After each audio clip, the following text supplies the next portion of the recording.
What is up, guys, and welcome to the Supercoach Swordplay NBA podcast. I'm going to be your host today, Verns, and I'm joined by the almighty Boz. How you doing, Boz? Verns, really good. I think if we look at the screen that I'm sharing right now, 14 hours until the tip-off of the NBA season. One sport I follow very closely, a sport I'm very passionate about, and I'm over the moon that there is an NBA classic Supercoach game to be played. You know, it's absolutely awesome. Look, NBA is not my forte, and that's why we're going to rely heavily on you this season. We're going to actually go through your team reveal. We're going to get it right this time because, unfortunately, last night me and Boz sat down, probably recorded for an hour, maybe an hour and a half, and then I realized he had no volume. So absolutely ruined that and wasted everyone's time. Good news is I learned a lot because I needed the help. But look, we do have an open league. So if you do want to come join me, Boz, DR is going to be in it as well. Have a bit of a shot against us, just overall points. Our open league code is going to be 779588. So come in, join that, have some fun there. But yeah, let's get this started. Boz, run us through your team. What have we got? Absolutely. So I think for me, when picking my team, and because I haven't done this before, and it's the first time I'm ever playing like an NBA Supercoach kind of format, for me, when we looked at the scoring system, what stood out for me was kind of those players that are overall contributors. As you can see here, you lose points for a missed shot, you lose points if they miss a free throw, you obviously lose points for a turnover, and then the actual gain for points, rebounds, and assists is the same. In other categories, other formats like NBL, a point was worth 1, but a rebound was worth 1, but then an assist was worth 2 or 3. So it actually kind of bunches a lot of players together in a sense. And so I don't think there's really, too many players that benefit tremendously from this format. I think just a well-rounded player that is efficient is going to be really smart to target. So that's why in all my lines, I've tried to go for these efficient guys that don't really turn the ball over and they do a lot of things across the board.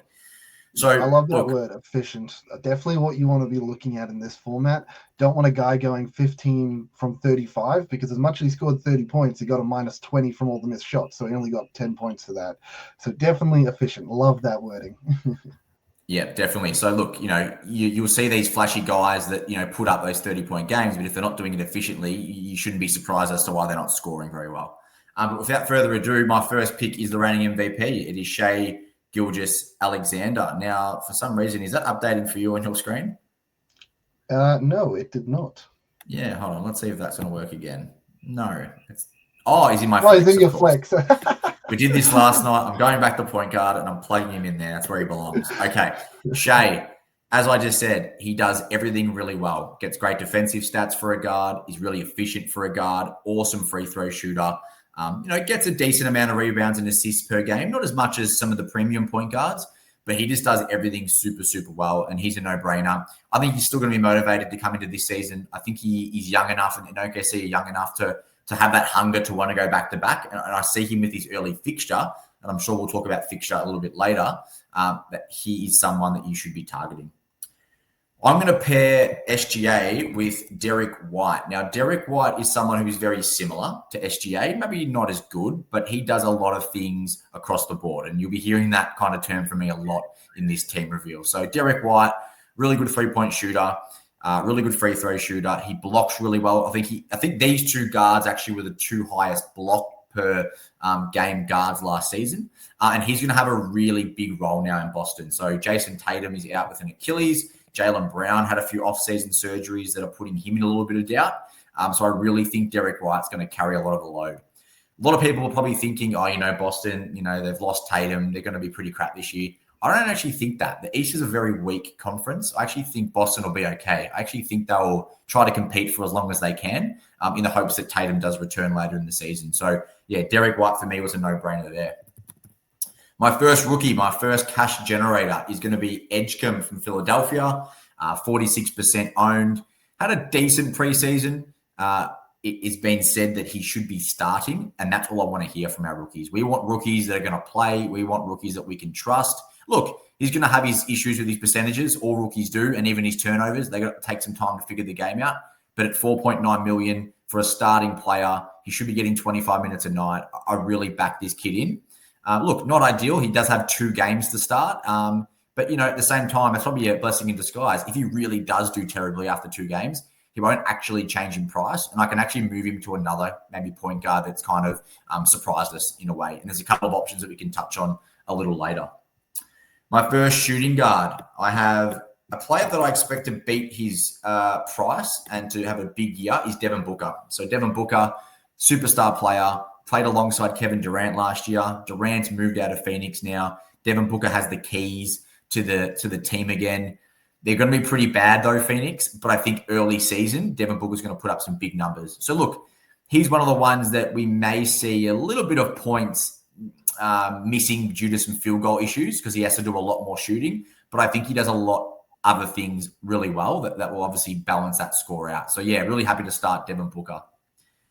Another guy I really like is Austin Reeves. So he's my second kind of shooting guard spot there. Look, you could go a little bit lower to someone around that 7 to 9 million, like a D'Angelo Russell or a Kevin Porter Jr. Just don't trust those guys as much as I trust Austin Reeves. I think he's a really consistent player, played really well last year, probably had a bit of, not a breakout year, but a bit of a more consistent year as a player. LeBron James is out for the Lakers in the first, I think it's 4 to 6 weeks. So Austin Reeves and Luka are going to do a hell of a lot.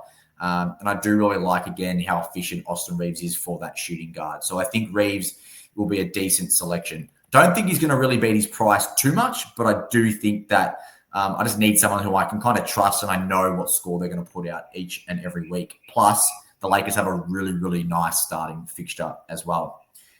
My cash generator on the bench in the shooting guard position is Reed Shepherd. Reed Shepherd was touted to make an improvement this year, was touted to have a bigger role, even before some of the injury news that has hit Houston. So their point guard, Fred VanVleet, he's now done his ACL on the preseason. He's out. He actually isn't starting in tomorrow's first matchup. If you've actually been paying attention, for those listening at home, Houston's starting lineup, no one is under 6'7". They are literally putting out the monsters from Space Jam, if you've seen that. They're literally all monsters. I think Kevin Durant, who's like 6'10", is starting at shooting guard. However, I do think Shepherd is that first to second player off the bench. And I think after a really good summer league, he's going to be a really good kind of option that plays maybe 20 minutes a night, but that's enough to make money at that 4 million mark. At the center position, this is where I'm the weakest. So I'm going for a couple of upside plays here. I'm going for Neemias Queta, who plays for Boston. Again, it's the theory that Boston have got no Tatum. They've traded Drew Holiday. They've traded Kristaps Porzingis. He pretty much is the only center on the roster. He has to play. And to be honest, he put up a couple of nice games in the preseason. So I'm not going to touch too much more on Queta, but I'm pretty happy with him there. Yes, others will have Wembanyama here, and that does scare me. However, hopefully I can make up with some other picks in a moment to kind of negate Wembanyama's score, because I think he'll be a really big scorer in this format this year. My backup center is going to be an Australian, funny enough, Jock Landale. So he's just gotten the start in every single preseason game for Memphis. Jaren Jackson Jr. is back, but I think Memphis like playing him more at the 4 position. Jock Landale is a really solid player. You know, when he did get minutes in Houston, and even in his in former years, maybe not last year, he put up some good numbers, you know. So, you know, I'm not expecting massive scores from Jock, but I am expecting him to, you know, have an increased role to start the season, kickstart some cash generation, and I can obviously get rid of him and go somewhere else when the time does permit. To my small forwards, my first small forward that I'm going to be adding to my side is one of my favorite players in the league, and that is Jalen Johnson. This guy is super athletic. This guy does a lot across the board. He can not score too much, but he scores enough. He's a great rebounder for a small forward.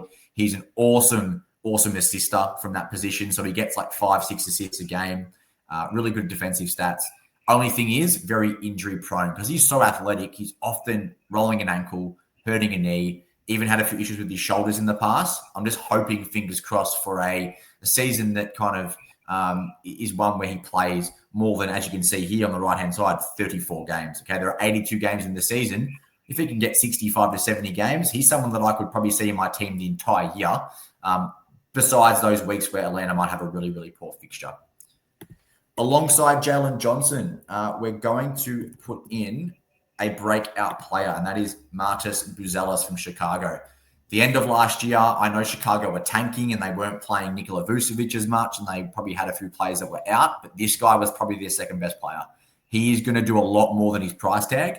He does have a terrible fixture to start. He has that 2-week opening round, but that's okay. I don't really want to kind of make plans to get him in week 2, just because I know I'm going to have him for a long time. I'm more than happy just to either run him on the bench or even just kind of cop that first week score that's going to be quite low, knowing that when he does come into some 3-4 game weeks, he's going to score a lot more than that. And, to see that a third of the competition has him in their side, he should definitely smash that 10.7 average in which he did last year. My last small forward, Con Knuckle from Charlotte, top 5 pick. They really like him. Bit of a shooting guard, small forward type that can shoot the 3 really well. Rebounds okay. Not much of a shot creator. But, when LaMelo Ball was the one driving into the paint, Brandon Miller, these guys can create the shots for you. Played many minutes in the preseason, started some games, came in as a 6-man. I think he gets at least 20 to 22 minutes a game, and that's all you need at this price tag to hopefully score well. And to be honest, in round 1, I might even roll Knuckle on court instead of Buzelis because he's got 3 games, and just kind of hope that his 3 games are as good as Buzelis's 2 games. He's a really another good rookie that you can select at that level. To the power forwards, this is an absolute no-brainer. It is Giannis. Everyone, whether you've watched NBA or not, you probably have heard of this name, Giannis Antetokounmpo. He has a really good fixture to start the season. He is pretty much the only viable player in Milwaukee. Okay, yes, they have Kevin Porter Jr. Yes, they have Bobby Portis. Yes, they have Gary Trent Jr., but these guys are nowhere near the class that Giannis is. He's pretty much a set-and-forget captain, and I think every team needs that. Would never fault you if you were to go Wembanyama instead of Giannis. For me, I'm going to start with Giannis and just see how Wemby goes. And as you can see last year, I think he was the 2nd, 3rd highest scorer in the format. Giannis for me is that week 1 captain and a real big no-brainer for me. He does everything really well. To be honest, he's a really poor free throw shooter, but the fact that he's still averaging 37.5 with poor free throws just shows you how good he is and his other stats across the board there. This guy should be in 100% of teams, and this is Cooper Flagg, the number 1 pick from last year. I think when we recorded last night, Verns, he actually was 68% owned. So it's lovely to see that 1% more of the playing field is actually adding him into their sides. He'll have an increased role at Dallas to start the season. Yes, he's a rookie, and we do know that rookies do take some time, but he's the most ready-to-go rookie there is. Not a generational pick in the terms of Wembanyama, who was literally a freak of nature, such a different thing that the NBA has seen. But he is as close as it gets to a player that can actually change a franchise. So alongside Anthony Davis, I think Cooper Flagg will have a really good start to the year. Now, I can't remember what the reason why this guy was 3.5 mil. So Verns, do you want to quickly tell the viewers, why was Jalen Williams, someone who's played 6-7 years for OKC, why was he only priced at 3.5? Look, it's just simply an error on Supercoach's behalf. They mistook him for another person called Jalen Williams, who's meant to be a rookie. And because of that, they have priced him as a rookie, even though last season, stats-wise, he should be priced at about $7 million. So kind of a no-brainer pick purely off that fact alone. Yeah, absolutely. And I think if you are following along, OKC have a lot of guys named Jalen Williams. They have actually a better player called Jalen Williams. He's actually going to miss the season. He is a shooting guard, but he's a shooting guard that can play multiple positions. So they run some funky lineups, OKC, at times.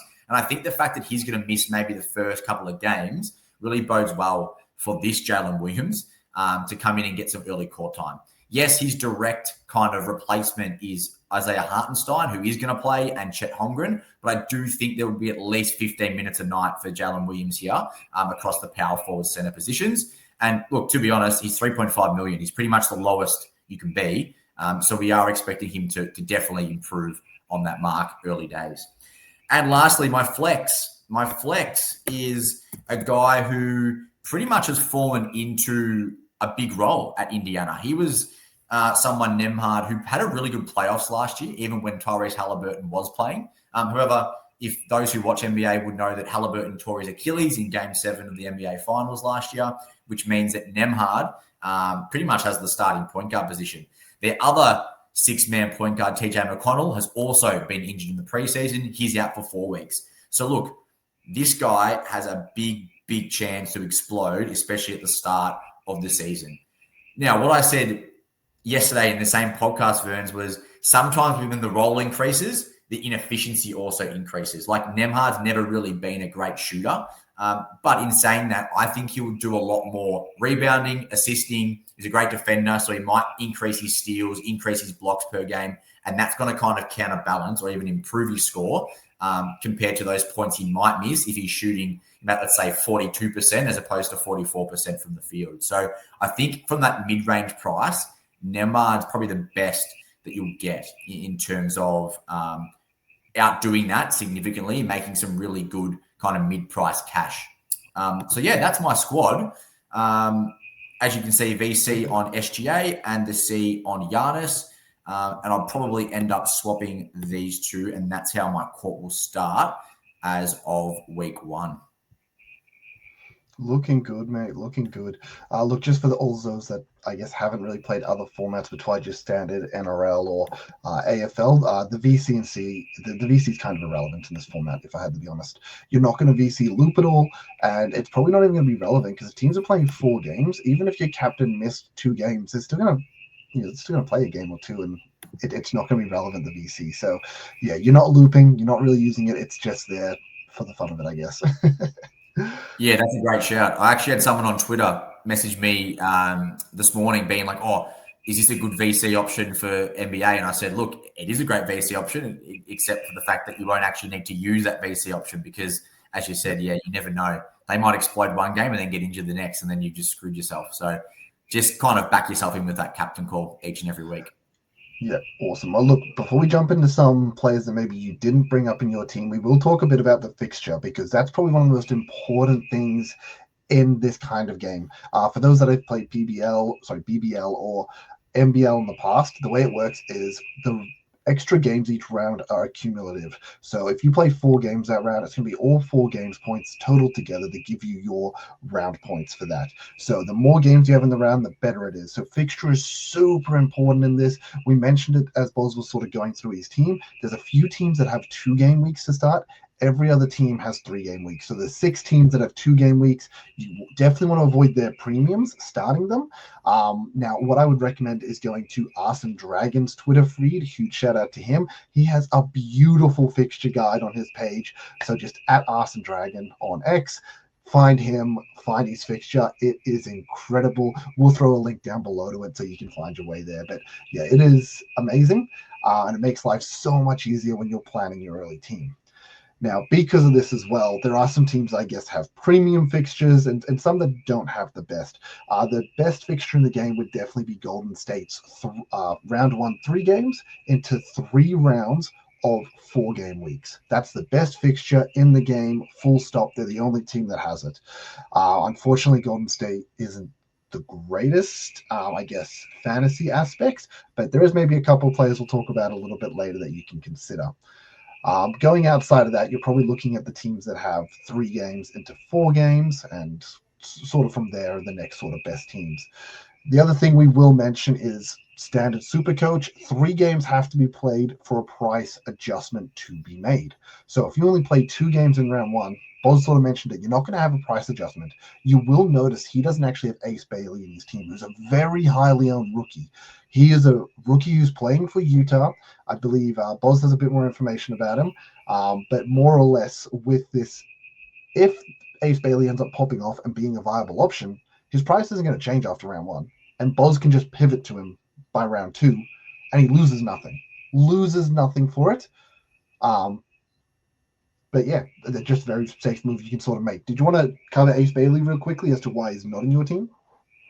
Yeah, well, from a lot of the teams I've seen on Twitter and around the socials, a lot of them at that small forward position, they have Ace Bailey and Bazelis, and both of them play 2 games in the first week. So you're not kind of maximizing points there. So that's why I've kind of chosen to go away from Ace Bailey in thinking that, yes, he'll be a great option. And don't get me wrong, it looks like he's going to start in Utah. It looks like he's going to play. And he'll have those inconsistent rookie percentages, but at the same time, he should be doing enough to make you money. But I'm happy just to wait a week. And if he really does come out and blow expectations out of the water, I'll just get him in as one of my trades for week 2. That's why I pretty much avoided him, purely because of schedule. Yeah, perfect. Definitely something I'm doing the Zealous myself. I'm going to look at pivoting to him in round 2. Yeah, it's a lot of money to sort of stash on your bench round 1. Now, some of the players we'll sort of cover. Let's jump to Golden State, just because, as I mentioned, they've got the dream fixture, the best fixture in the game. You mentioned Jimmy Butler to me last night. Talk a bit about these guys. What are you thinking? Yeah, so I think Jimmy Butler for me is someone who pretty much played his way into a trade in Miami. He didn't want to be there anymore, so I think he just kind of missed games and didn't really kind of put in 100% effort on the court to pretty much force his way out of there, and that's what he does a lot. He looked really motivated towards the end of last season when he got to Golden State. Him and Curry seem to have a really good time together on the court. I think they both understand that they're in literally the last couple of years of their careers, so they may as well go super hard for another championship. Don't think they'll get there, but at the same time, they're going to play pretty hard. And Butler is someone that in the past, when he kind of takes that second role on a team, he's really, really good. So we all know that Steph Curry is the main guy at Golden State. But having Jimmy Butler as that second option, he's going to score probably maybe 20-ish points a game. Really good rebounder, really good assist guy at that small forward position, really good defender. When he locks in, he gets steals like they're going out of fashion. In this format, so for example, you're not getting extra points for 3-pointers. Like if you got an extra point for a 3-pointer, Steph Curry becomes one of the perfect options to take. Jimmy Butler does not shoot threes, so he's not actually hurting you there. If he's only taking 15 shots a game and he's actually shooting that quite efficiently, because he does shoot it around that 50% mark, that's actually going to maximize his score in a little way. So I think he can actually outperform where he's at currently. From memory, it's around that $13 to $14 million mark. Again, really good player, really good schedule. Wouldn't be surprised if you pick him. And even Curry to an extent. Like, you could easily, if you wanted to pivot from Booker, if you don't trust him, if you never really watched him play, or even Austin Reeves, and you want to get Steph Curry in, like I would not blame you at all, because Curry could come out massively to start the season. He's someone else who ended the season last year really, really strongly. So, Golden State have a couple of options that I like.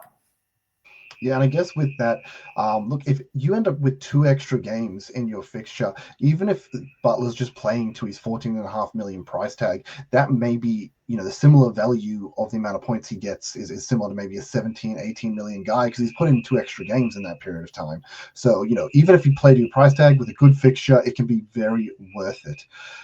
So we will jump to, who else have we got here for you? I mean, Doncic, not in your team. You want to cover that at all? Yeah, look, I love Luka Doncic. Like, don't get me wrong, he's a great player. The trade to LA blew my mind, blew everyone's mind when it happened. He is a big contributor across the board. LeBron's out to start the year. So the same reasoning why I picked Reeves in my side is why I suspect most people are picking Doncic. Just think Doncic is a little bit more unreliable from the free throw line. Again, he can come out and maybe prove us wrong this season, but traditionally, he's someone that misses a lot more free throws than he should for his position, and he's someone that gets to the line a fair amount for someone that does only shoot, I think, high 70% from the free throw line. So if you compare that to Shea, who shoots around 90%, that's a lot of points that you're actually saving by going Shea. And I know there's a $3 million difference. So if you're someone that, is trying to find money to save somewhere, I would not blame you at all to go to Doncic instead of Shea. You're saving that $3 million, you might spend it elsewhere. It might get you from a Jalen Johnson round to a Wemby, which is massive, because Wemby will score more than Jalen Johnson this season. But I just think I want to see it first. I want to see how he is on this Lakers side without LeBron, and I want to see if he's, for whatever reason, maybe improved his field goal and his free throw percent and his turnovers, because there are games where he puts up those 5-6 turnovers a game. Awesome. Okay, last one I'm going to hit you with. It is the big man, really the face of the NBA. It is Jokic. Now, I understand Jokic's fixture to start. That's probably the big turnoff for a lot of people. 2 games into 3 games. You compare that to someone like Shea. He has 3 games into 4 games. He's going to get 2 extra games over the first 2 weeks than, Jokic. So maybe obviously a justification there that you save the 5 or so million that you would have to spend on Jokic on a Shea, and then that allows you to go from like a Knuckle up to a Nembhard. I'm assuming that's sort of the logic most people are using there, but what are you thinking there? It's just crazy how much more expensive he is than everyone. Like, if he had a 3-4 game opening week and then a nice schedule moving, I think everyone owns him, to be honest, because this format is suited to him perfectly. Great percentages, rebounds like a monster, pretty much triple doubles. He averaged a triple double last season. Low turnovers for someone who has the ball in their hands quite frequently. Does get a steal and a block each a game. Like, he averaged, I think, what was it? It was like 7 to 8 more points than the next person last season in this format. So he is the no-brainer primo that you want. However, with the 2-game starting week into the 3-game, I just think that money's better spent elsewhere. So for me, he's someone I'm going to target to get really early on in the season. Hopefully some of these guys rise really quickly for me that I've picked as value picks, and I can pivot to him quite easily. But I just don't see the need to start with him. But again, look at his last year against Golden State, 48 points, 50 points, 43. Like, he might come out and get 50, and then against a really weak Phoenix team who don't have Durant anymore, another 50. And that's 100 points from someone only playing 2 games. And then some of these guys might only, like Booker might come out over 3 games and only get 90 points. And then here I am thinking, oh, maybe I should have started Jokic. But in saying that, we'll never know. So we're probably smart to play safer rather than kind of risk that he's going to get those 2 50-point games. I don't think there's any need to start anyone on a 2-game opening week. And look, with that, obviously there's more to it than simply, Booker got outscored by 10 points by Jokic in a 2-game week. That sucks. You know what? But you have $14 million extra because you went Booker instead. So that means that instead of having a second rookie, you now have an extra premium. Now you have a Jalen Johnson instead of a Knuppel on field, and then he outscores Knuppel by 70 points, and it's a net positive of 60 points. So even in that situation you just mentioned, I still think you win out just not starting him. It's definitely a flow-on effect, isn't it? That money that you save, you spend so much better in other positions. Yeah, perfect. Awesome. Well, I think that's a pretty good breakdown, as nice and quick as we can do it, because we've already spent a lot of time doing this, as much as y'all didn't get to hear it. Was there anything else, I guess, you wanted to go through, Boz? I just want to quickly, and it'll only take me 3 or 4 minutes, maybe just give one primo, one rookie per line that I don't have that might still be beneficial for people. So, and I'll go really quickly. So we'll shoot it over. Point guard, Dylan Harper, a great rookie from San Antonio. Looks to be the 6th man, maybe 7th man. I don't personally trust him, but again, wouldn't be any worse than Edgecombe, I wouldn't have thought. A really good primo option at point guard, who funnily enough can also play, I think it's small forward, is Josh Giddey. However, 2-game week to start, so don't start him, but keep your eyes peeled for Josh Giddey. Big season ahead for him. In the shooting guard position, another one who you'd probably have in your team if it wasn't for a 2-game week. And we're saying this a lot, but it's Amen Thompson for Houston. He has been given the point guard opening night spot. He is someone that can score across the board. He's meant to be increasing every stat set this year. He is someone that we would want in our teams when Houston have a really nice fixture. A rookie option is Wells from Memphis. So they've had 2 point guards and shooting guards, I should say, Ty Jerome go out with injury, and also Scottie Pippen Jr. be ruled out with injury. Both of them are out for a minimum 4 weeks, which means, yes, Morant should be playing, but Wells will probably be the starting shooting guard. So he's another good option at around 6-ish million. In the center lines, Wemby, if you can afford him, if you can make a really cool team around him, get him in. Okay, this man's insane. He's grown. He's put on weight. He's in for a massive season, barring injury. Another rookie option at center at Charlotte, Kalkbrenner. Had him in my team, spoke highly of him on Twitter. The only reason I do not have him in my team now is because there's been whispers that Charlotte are really happy to rotate their center position depending on their matchup each and every game. So I just can't trust his role for now. Again, if he comes out and has a really, really big opening week, well, then you just get him in for maybe an increased price, and that's okay because he still will continue to make money. The small forward position, I do like Ace Bailey. Don't get me wrong, as a rookie. He is fine. However, with the 2-game starting week, I would just kind of temper how many of those players you do put in your team. But again, if he goes massive, get him in for week 2. The more of the premium option is Denny Advia from Portland. Really big breakout in the last 20-ish games of last season. And I think that will continue on to this season. And then lastly, at power forward, Evan Mobley for Cleveland is a super consistent guy that scores, rebounds really well, blocks like a menace, is a really key piece to that team. And I think he'll be playing a lot of minutes this year for Cleveland. And lastly, it's a bit of a question mark pick, but for power forward, a good rookie people are talking about is Cam Whitmore. He's been in the system for 2 years. He got traded from Houston to Washington Wizards. We know Washington Wizards are going to be really bad. Washington at the moment are playing their veterans. They've got CJ McCollum. They've got Chris Middleton, who they're playing ahead of these kind of guys. But I think Whitmore at $5 million is a decent punt if you just want to see how he's going. I would suggest waiting and seeing and then getting him in if they do have a bit of a breakout. But again, if you want to risk it and start him, I don't see why you wouldn't. So yeah, there's a couple of options in each line that you might want to target. Perfect. I mean, honestly, I think great information, Boz. I feel like we speed run through this. So, there's only 14 hours. If you need a nice quick podcast or a quick recap of start of the season, this is gonna be it, guys. Super excited for it. So I cannot wait for this to kick off tomorrow. I hope all of you have signed up and you can't wait. As I said, come join that open league with us. Gonna have a bit of fun there. We'll put it in the description down below so you will see that as well. I'll throw it out on Twitter, I'm sure, as well. But yeah, should be fun. And yeah, super excited for that. Boz, any last words? Not really. Just, enjoy the start of the season. It's a long one. So, just like every Supercoach season, people are going to drop off. But, if you are playing, do your best to kind of stick it out. It is a really fun sport to be having a Supercoach Classic game for. It's something I've always wanted. So I'm super stoked that we've gotten one basketball classic in the Supercoach space this year. And yeah, feel free to follow me on Twitter at SC_Boz. I'll be posting a few things. I've already posted my team up on Twitter with a couple of summaries as to why I picked each player. And I'll be continuing to kind of post some things throughout the season. But yeah, enjoy the season, everyone. Amazing. Yep, you can find me, Verns_SC. You can also find me over at Verns Supercoach on my own YouTube channel. It's really just going to be a bit of a team update. Me and Boz will try and get these out when we can, but some of these turnarounds, they're going to be tight.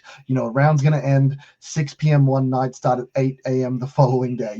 It's going to be super hard to sometimes get a podcast out, but we'll try where we can, guys. But yeah, till next time, guys. Appreciate all you for tuning in. Peace later.